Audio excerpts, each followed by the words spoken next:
네, 안녕하십니까. 여러분들의 취업을 뽀개주는 슈퍼코디의 김현빈입니다.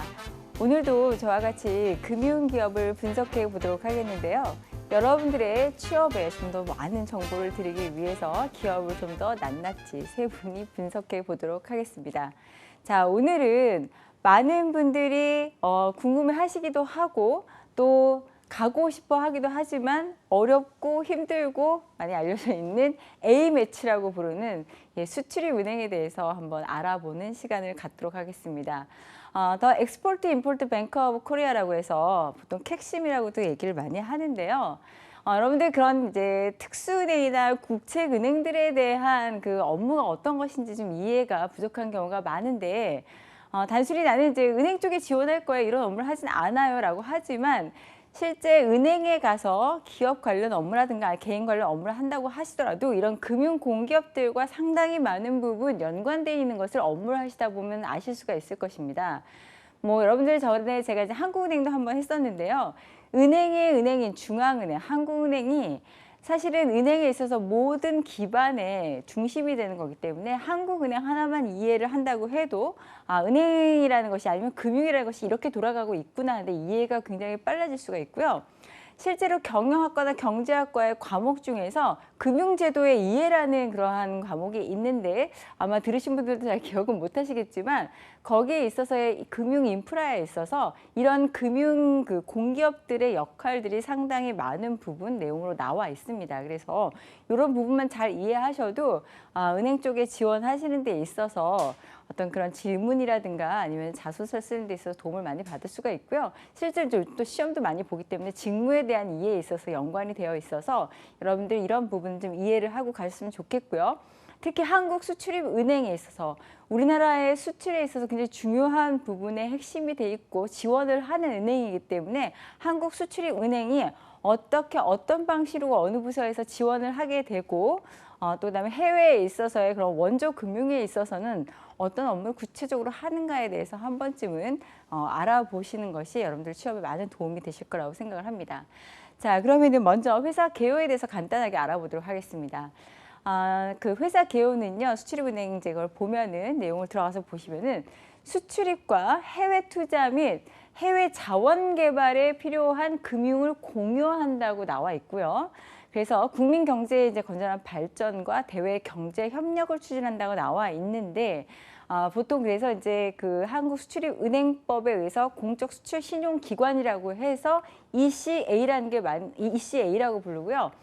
금융권에서 기업금융 하시는 분들이 이 ECA라는 얘기 상당히 많이 합니다. 왜냐하면 무역금융 관련해서 이 수출입은행 보증으로 시작해서 많은 은행들이 함께 해서 하는 컨소시엄 형식으로 하는 딜들이 굉장히 많이 있기 때문에 이런 수출입은행에서의 내용은 좀 더 면밀하게 특히 무역금융이라든가 기업의 수출입 지원에 관심이 많은 분들은 내용들을 꼭 살펴보셨으면 좋겠습니다. 회사 수출입은행에 대해서 한국수출입은행에서 좀 더 자세하게 알아보면요. 대표자로는 현재 박문규 은행장님이 수장으로 계시는데 사실 최근까지 계셨던 은성수 수출입은행장님이 금융위원회의 위원장님으로 좀 올라가셨기 때문에 여기에 새로 수장으로 역할을 하시게 됐고요. 기업 형태는 공공기관 내지는 공기업으로 분류를 하는데 정확히는 기획재정부 산하 기타 공공기관으로 분류를 하고 있습니다. 사업 내용은 금융업으로 분류하고 있고요. 설립일은 1976년에 설립이 되어서 지금 규모는 한 직원 수는 700여 명 정도의 중견기업 정도로 분류를 하고 있습니다. 그래서 업종은 은행이라든가 그런 데 카드 투자 업무를 하고 있고요. 현재 본점 주소는 서울특별시 영등포구 은행로.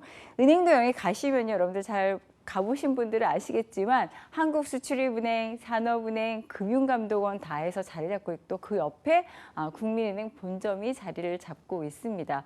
자, 설립 목적과 기능을 좀 더 면밀하게 살펴보도록 하겠는데요. 한국수출입은행의 설립 목적은 여러분들 아까 제가 말씀을 드렸지만 수출입이라든가 해외 투자, 그다음에 또 해외 자원 개발 등에 있어서의 대외 협력들을 원활하게 하기 위해서 그런 이제 금융 공여 기관으로서의 역할을 하고 있고 그런 목적으로 설립이 되었고요. 현재 기능은 어떤 기능을 하고 있냐면은 공적 수출 신용기관 ECA로서 국가 수출 촉진을 지원을 하고 있고요. 여기에는 뭐 여러 가지 해외 건설이라든가 선박이라든가 특히 여러분들 선박금융이란 말 많이 들어보셨을 거예요. 그래서 선박이라는 게 굉장히 뭐 이제 수출입에 그런 담당하는 선박들이 엄청나게 크고 많은 돈이 들어가거든요. 그래서 무슨 뭐 해외 그 항공기 금융이라든가 선박 금융이라는 것들이 이런 선박이라든가 항공기를 만들 때 금융을 지원하는 건데 그런 것도 수출입에서 ECA가 많이 연관이 되어 있습니다. 자, 그다음에 또 중요한 축 중에 하나가요. 대외경제협력기금을 통한 개도국의 경제협력 증진인데요. EDCF 부서라고 합니다. 그래서 이쪽에도 이제 인턴들도 많이 가고 또 많이 가고 싶어 하는 부서인데 여러분들 잘 아시겠지만 개발도상국에 이러한 경제 협력을 하고 또 어떤 이제 그런 외교적으로 함께 손을 잡음으로 해서 미래의 시장도 내다보고 서로 여러 가지의 협력 체계를 구축하는 데 있어서 금융이 그 핵심 축의 역할을 하는 그러한 그것으로 볼 수가 있고요. 그다음에 이제 여러분들도 궁금해하시는 게 하나가 이제 우리가 지금 현재 그 통일에 관련돼서 준비를 하고 있는데 여러분들 통일을 하게 되면 가장 먼저 뭐가 필요할까요? 예, 통일 자금, 통일 기금 얘기가 많이 나오고 있죠.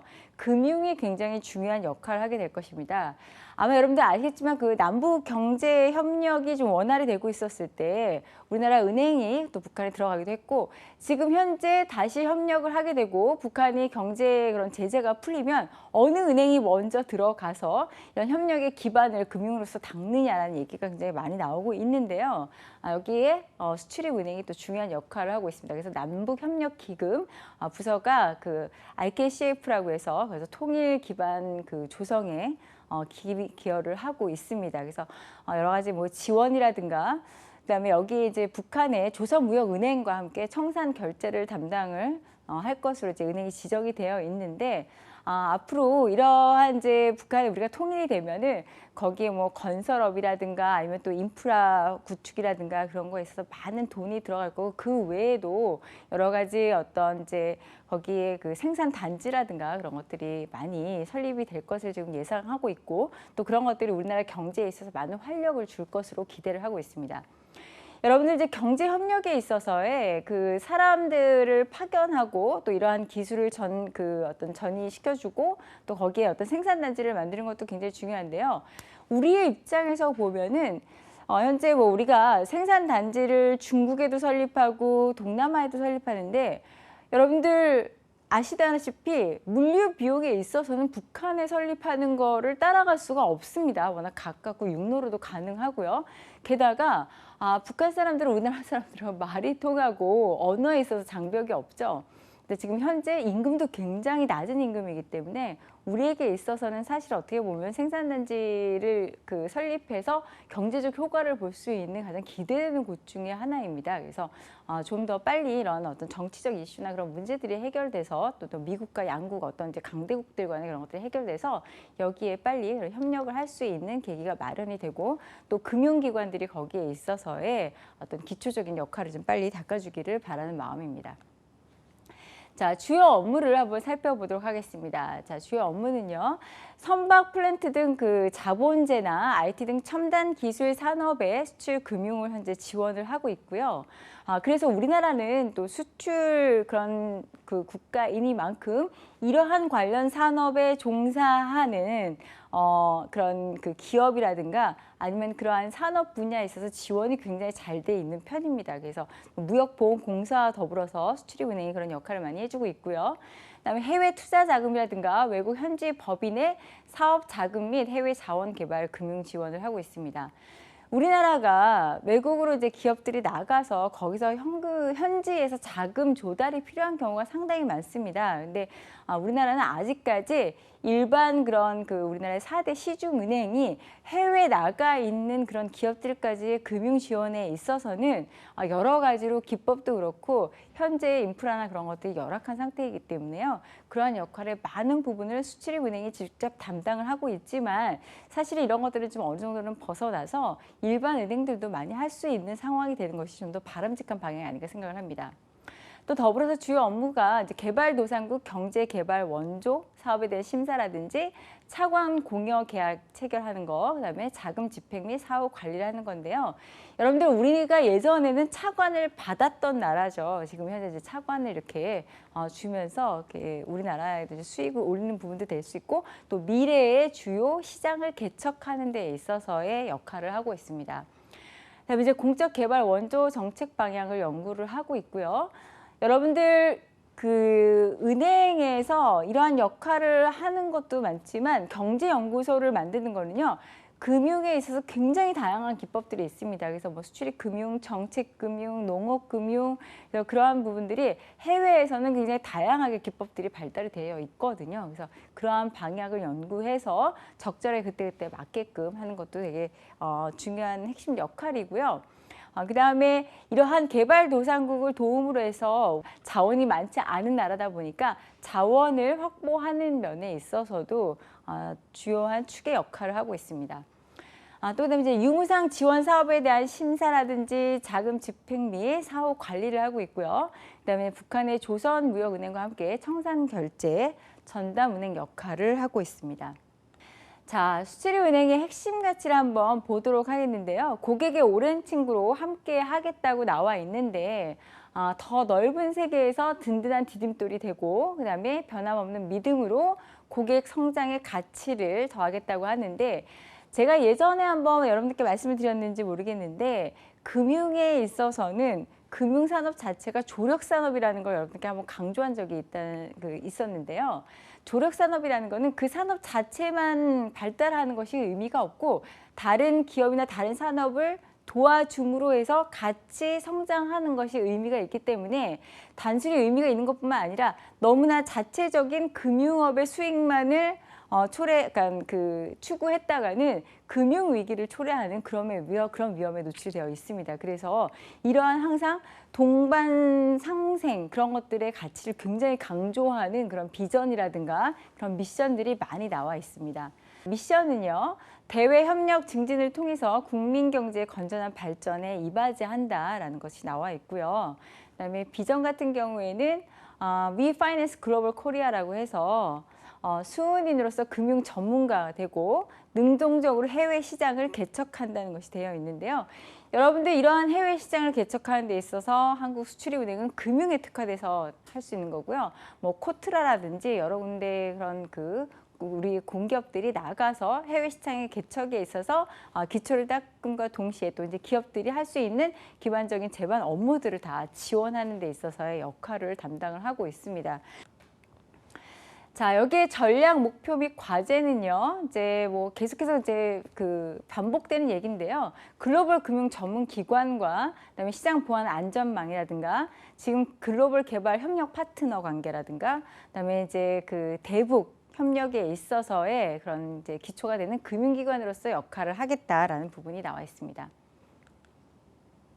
여러분 제가 항상 이제 기관을 보여드릴 때 그 조직도를 보여드리는데요. 수출입은행 조직도를 한번 보여드리면은 여기서 중요한 게 다른 은행과 달리 이제 이 프로젝트 금융본부는요. 다른 은행의 경우도 다 있습니다. 근데 이제 특히나 수출입 은행들을 그러니까 ECA를 기본으로 해서 같이 컨소시엄으로 해서 아니면 여기가 보증을 해서 하게 되는 경우가 많아서 이러한 업무를 하는 경우에 수출입 은행과의 관계를 맺는 것도 굉장히 중요한 업무 중에 하나입니다. 요구되는 건 역량 중에 하나인데요. 특히 프로젝트 금융본부에는 이제 플랜트, 인프라, 자원 뭐 이런 것들이 자리 잡고 있고요. 그다음에 경제협력본부가 있습니다. 그래서 경제협력본부에 뭐 여러 가지 경협이라든가 기업과 협력해서 하는 것들이 내용이 나와 있고요. 뭐 중소 중견기업 금융본부라든가 그런 것들이 나와 있는데 그다음에 이제 국내 지점 출장소 국외사무소 특히 수출입은행 국외사무소가 많이 있겠죠. 그다음에 이제 해외 사업 개발단도 있고요. 그래서 이런 내용들을 한번 들어가서 살펴보셨으면 좋겠습니다. 자, 전체적으로 수출입은행은 공적 수출 신용기관 ECA로서 역할을 하고 있고요. 앞으로는 남북협력기금, 그다음에 경제협력기금, 그다음에 해외경제연구소를 통해서 많은 정보들을 기업에 제공할 수 있는, 실질적인 정보를 제공할 수 있는 그러한 축으로 전체적으로 수출입은행이 움직이고 있습니다. 그래서 4개의 축에서 어떠한 직무들이 있는지의 연관성을 좀 살펴보셨으면 좋겠습니다. 자, 여러분 이제 수출입은행 홈페이지에 가시면요, 되게 재미있는 내용이 있어요. 뭐냐면 수출입은행인 만큼 우리나라에 있어서의 그런 산업 발전에 따라서 수출입은행이 각각의 그 기간에 어떤 역할을 했는지가 잘 나와 있습니다. 환경의 변함에 따라서 어떤 기업의 그 전략이라든가 내부적인 어떤 그런 비전 같은 것도 약간씩 변화가 되겠죠. 그래서 들어가 보시면은 수출입은행이 어떻게 기업을 지원하고 우리나라 산업을 지원하고 수출입을 지원하는가의 구체적인 내용이 아주 잘 나와 있습니다. 그래서 이걸 한번 좀 살펴보셨으면 좋겠는데요. 자, 1976년 설립 이후부터 90년까지는 우리나라 이제 88 올림픽 직후까지는 중화공 수출 육성기로서의 지원을 했던 내용들이 나와 있습니다. 그래서 뭐 홍콩 사무소 설립이라든가 런던 사무소 설립이라든가 뉴욕 사무소 설립. 여러분들 아시겠지만 뉴욕, 홍콩, 런던 같은 경우는 금융의 메카죠. 그래서 거기에 각각 사무소, 그래서 각 금융기관들도 여기에 항상 지점 설립에 그냥 기본적으로 많이 설치를 하고 있는데, 그래서 개발도상국 최초로서 수출입은행이 설립이 돼서 여기 지원한 내용들이 나와 있습니다. 자, 그 다음에 1991년도부터 2002년은 우리나라 월드컵 경기가 우리나라에서 있었던 해인데요.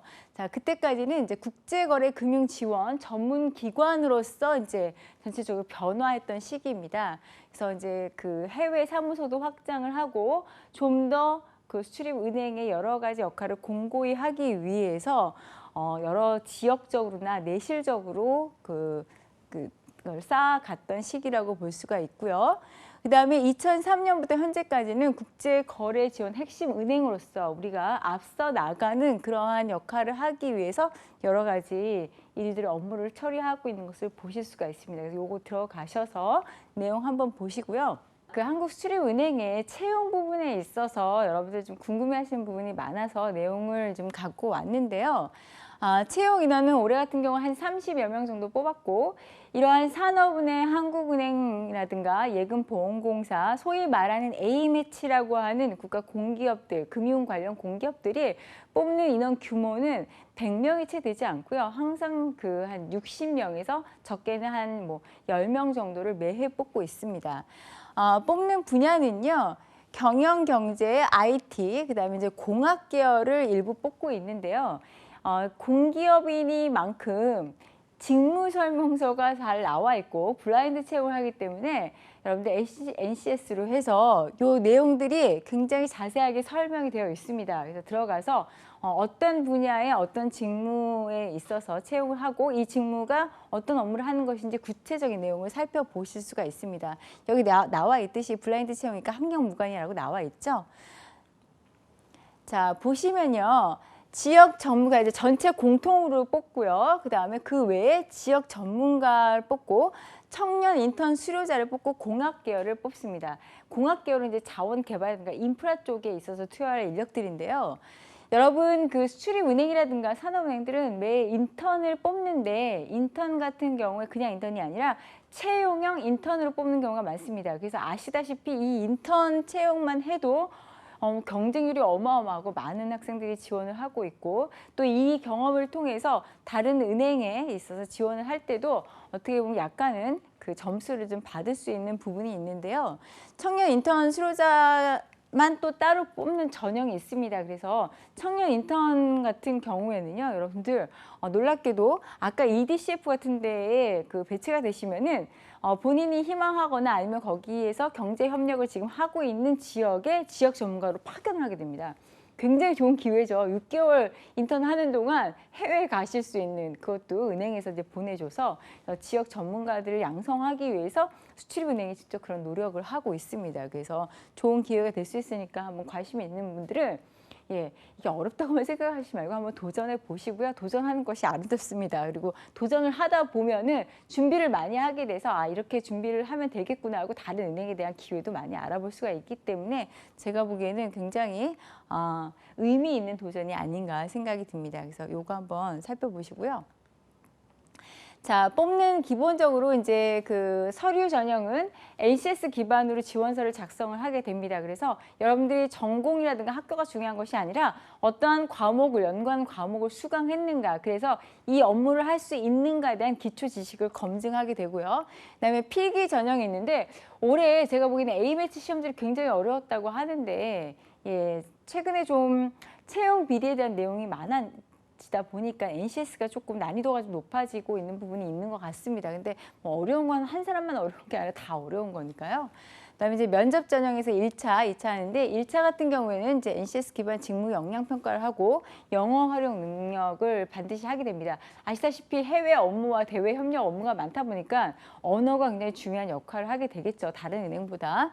그다음에 조직 가치 적합도 평가를 하게 되고요. 마지막에 이제 신원조사 같은 경우 하는데 요즘 최근에 은행에서 새로 도입되는 그 면접 중에 하나가 대표적으로 AI 면접하고 그다음에 이제 뭐 조직 적합도 면접을 한다고 해서 직무 역량 테스트를 한다고 해서 실제 직무 같은 걸 간단히 시켜봅니다. 그래서 뭐 업무의 순위를 정한다든가 그래서 그런 것들을 테스트하는 그런 면접들이 그 실시가 되고 있는데요.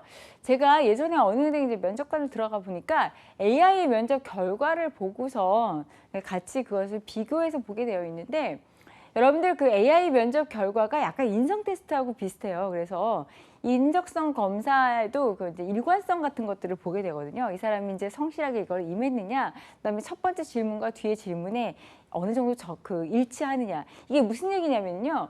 인적성 검사가 그냥 단순 테스트가 아니고요, 여러분들. 여러분들이 인지할 수도 있고 인지하지 못하실 수 있는데요. 계속 같은 것을 질문 문항만 바꿔서 계속해서 질문하는 경우가 많습니다. 그래서 뭔가 의도적으로 본인이 생각을 해서 이것을 질문에 답변에 응하게 되면은 이 테스트 자체가 신뢰할 수 없다. 결국 뭐냐? 거짓으로 임했다라는 테스트가 나오는 경우가 많습니다. 저는 사실 이제 나중에 면접 들어갔을 때 그런 지원자들을 몇 번 봤었거든요. 그러면 면접에 있어서 상당히 점수가 상대적으로 깎일 수밖에 없습니다. 그래서 그 인적성 테스트 할때 그런 일관성에 대한 것들을 보게 되는데 AI 면접도 좀 그런 부분이 있더라고요. 그래서 AI 면접 같은 게 뭐 인상을 어떻게 쓰고 뭐 어떠한 자세를 취해야 되고 뭐 동공이 뭐 흔들리고 그런 여러 가지 설이 난무하고 있는데 일관된 모습을 보이는 게 굉장히 중요하다고 보시면 될 것 같고요. 좀 정직하게 미리 준비하셔서 예, 왜냐하면 똑같이 자기 자신에 대해서 좀 파악을 많이 하다 보면 그런 그 질문에 있어서 일관성을 유지할 수가 있거든요. 그러한 방식으로 좀 준비를 해주셨으면 좋겠습니다. 이렇게 저희 시험을 보게 되고요. 그다음에 이제 직업 기초 능력을 평가를 하는데 여러분들 아시죠? NCS의 핵심은 직업 기초 능력하고 직무 중심 능력입니다. 직무 중심 같은 경우에는 세 분류 같은 거에 자세히 나와 있어서 직무 평가는 직무 전문가들이 들어서 면접을 보기도 하지만 관련해서 무엇을 들었느냐 수강했느냐라는 기초적인 자소서에 그것을 검증할 수가 있고요. 여러분들 대부분 이제 시험을 보는 게 직업 기초 능력 평가인데 은행에서 보는 것 자체가 대부분 많이 보는 게 의사소통, 수리하고 문제 해결 능력, 더불어서 직업 윤리까지 보게 되는 경우가 많습니다. 그래서 그런 것들을 준비하시면 될 것 같고요. 예, 이게 이제 NCS 기반 채용 직무 설명서가 나와 있어서 제가 했는데 아까 제가 토목이라든가 공학 계열 부분 어떻게 돼 있죠? 공적 개발 원조 사업 관리하고 왜냐면 여기에 이제 인프라 것들을 만들고 투자를 하게 되니까 그거에 대한 기술적에 대한 평가 인력들이 필요해서 관련해서 뽑는 거고요. 요즘에 이러한 그 기술 은행 같은 데서 왜 토목공학과나 건축공학과 출신들을 뽑을까라고 해서 이러한 이유가 많습니다. 이러한 목적으로 많이 되기 때문에 여러분들 그런 공학 계열도 이렇게 관심 있게 보시면 앞으로도 기회는 확실하게 더 많아질 것이라고 생각이 듭니다. 내용들을 보면은요. NCS를 분류할 때는 반드시 관련 지식과 기술과 태도를 같이 명시하게 되어 있습니다. 그래서 요 내용을 보시고 요거 면접에 좀 이용을 하셨으면 좋겠고요. 자, 뉴스 기사인데요. 기사 내용을 한번 보면은 여기 나와 있지만 수출입은행이 현대 엔지니어링 수주 인도네시아 정유 공장에 금융을 지원한다. 자, 이런 것이 아마 바로 해외 자원 개발이라든가 또 개발도상국에 이러한 경제적 협력을 해줌으로써 우리가 나중에 외교에 있어서 서로의 관계를 공고히 할 수 있는 부분입니다. 내용을 한번 좀 살펴보면요. 한국수출입은행이 인도네시아 국영석유가스공사가 추진하는 51억 달러 규모 사업의 프로젝트 파이낸싱 금융을 지원하기로 했다라고 나와 있습니다. 이러한 원조 및 지원이 우리가 자원을 개발하거나 자원을 확보하는 데 있어서의 역할을 굉장히 할 수가 있고요. 인프라 투자는 사실 어떻게 보면은 거의 보증되어 있는 투자라고 얘기를 많이들 합니다. 게다가 국영석유가스공사이니만큼 어떻게 보면 뭐 발전성이라든가 그런 신뢰라든가 신용에 있어서는 보장이 된 거라고 보겠죠. 다른 은행에서도 최근에 인도네시아의 협력 관계가 굉장히 많이 나와 있습니다. 인도네시아뿐만 아니라 아마 동남아 그 국가들과 협력 관계가 많이 나와 있는데요. 인도네시아가 우리나라에 대한 이미지가 상당히 좋은 편이라고 합니다. 게다가 인도네시아 분들이 베트남, 인도네시아 그 국민성이 굉장히 그 근면하고 부지런하고 성실하다고 하네요. 그래서 투자를 하는 데 있어서의 어떻게 보면 정치 리스크라든가 여러 가지 리스크가 비교적 다른 나라에 비해서 좀 적은 나라라고 합니다. 예전에 제가 필리핀에 한번 가본 적이 있었는데 곳곳에 투자할 곳이라고 생각을 해서 투자 전문가분한테 필리핀이 개발을 할 수 있는 이제 지금 개발도상국이니까 여력이 많지 않느냐 했더니 필리핀 같은 경우가 우리가 개발할 수 있는 것이 많은 불모지이기도 하지만 정치 리스크가 상당히 커서 금융적으로 맞지가 않다라는 말씀을 하시더라고요. 그래서 금융 지원에 있어서는 그 나라의 잠재력을 평가하는 데는 정치적 요인, 뭐 경제적 요인 여러 가지가 다 복합되어 있습니다. 그래서 금융을 하는 사람들은 금융 지식만 필요한 것이 아니라 정치 행정에 대한 이해도 상당히 많이 요구가 되고 있고요. 아까도 보시면 아시겠지만 이러한 인프라 투자를 하는 만큼 인프라 분야에 대한 것들을 어느 정도는 지식이 있어야지만 이것들에 있어서 금융 협력을 하는 데 있어서 전문가를 물론 이제 끼고 하기도 하는데 이해가 있는 것이 필수입니다. 그래서 그런 것들 내용들을 좀 살펴보셨으면 좋겠고요. 기사를 검색하시면요. 수출입은행에 관련해서는 굉장히 많이 나와 있습니다. 특히 이제 국제 협력이라든가 국제 해외 자원 개발이라든가 그런 부분을 기반으로 해서 많이 나와 있는데요. 여기 보시면 아시겠지만 루마니아 국제개발협력단, 국제개발협력 지식을 공유한다 해서 관련된 내용이 상당히 많이 나와 있고요. 그다음에 이제 수출입은행 건설 해외 수주 지원 금융 프로젝트가 활발하다고 나와 있습니다. 이러한 것에 참여를 하면은요, 수출입은행만 참여를 하는 것이 아니라 함께 다른 은행도 수출입은행들이 하나의 되게 중요한 보증기관이라고 치고 같이 함께 하는 경우가 많이 있기 때문에 은행끼리의 그런 협력 관계라든가 그런 것도 나중에 여러분들 일해보시면 알겠지만 그런 대외 협력이라든가 내부적으로 협력하는 것이 중요한 역량으로 간주가 되고 있음을 아실 수 있을 것입니다. 자, 여러분들 궁금하신 거는요, 여러분들 여기 메일로 보내주시면 더 보충해서 여러분들께 좋은 내용 알려드리도록 하고요. 오늘은 여기서 마치도록 하겠습니다. 또 다음에 뵙겠습니다. 감사합니다.